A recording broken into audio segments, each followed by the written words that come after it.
Hello everyone, and welcome back to another video. Today we're going to be reading Do Not Open the Parcel, a dark web horror story. I don't know who needs to know this, but apparently there are things on the internet that we should just leave alone. And this story is proof of that. Our anonymity on the internet doesn't make us anonymous. There's always someone watching. Anyways, let's jump into the story. I never believed in the dark web horror stories people talk about online until I made the biggest mistake of my life. The story begins. It all started out of boredom.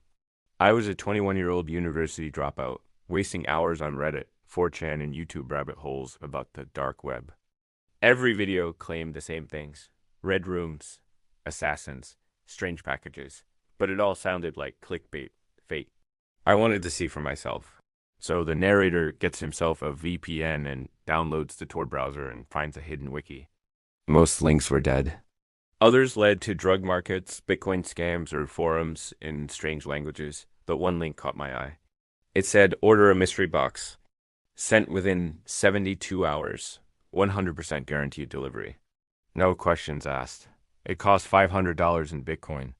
I had $620 in savings. Something told me not to, but I clicked. 3 days later, a plain black box arrived at my doorstep. No label, no return address. Inside, a burner phone, a tiny USB drive, a torn piece of paper with 5 digits, 247, and a single sentence. Do not open the USB until the phone rings. I was scared but more curious than anything. The phone stayed silent for 2 days then. Oh, you guys know where this is going. At exactly 2:47, it rang once and stopped, shaking. I plugged the USB into my laptop. There was a single video file. It showed grainy CCTV footage of me sleeping in my bed. The angle was high up in the corner, like a security cam, but I had no such camera in my room. I replayed it. In the final seconds, a shadow moved in the footage. A figure wearing a mask slowly leaned into view and stared directly into the camera. My laptop shut off by itself. I checked every corner of my room. No camera, no sign of break-in. I threw the phone and USB away, but it was already too late. 2 days later, I received another parcel. This time it was bleeding. Actual blood soaked the cardboard. Inside, a live rat nailed to a wooden block and a photo of me sleeping. But this time the masked man was standing beside my bed holding the previous picture of me. Every night after that, I heard whispers, movement. Footsteps, doors creaking open that I swore I had locked. I moved houses, but the packages followed. I changed my number, but I'd get voicemails from distorted voices saying things like, "You shouldn't have opened the box. You belong to us now. Don't resist. The ending is near." I told the police, but they found nothing.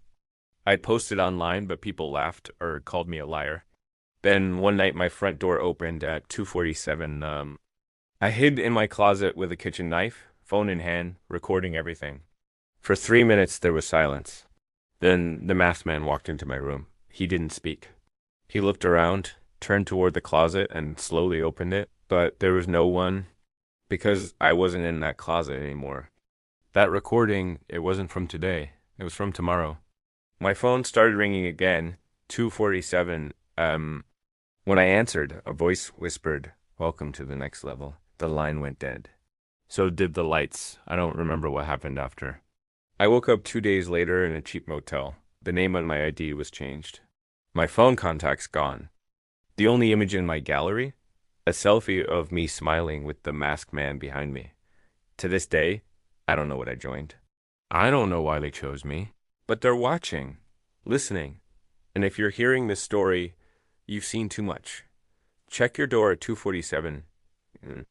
That was Do Not Open the Parcel, a dark web horror story. If you like this sort of content, check out my podcast where I publish the exact same episodes. Also, hit that subscribe button because why not? I'll see you next time. Bye.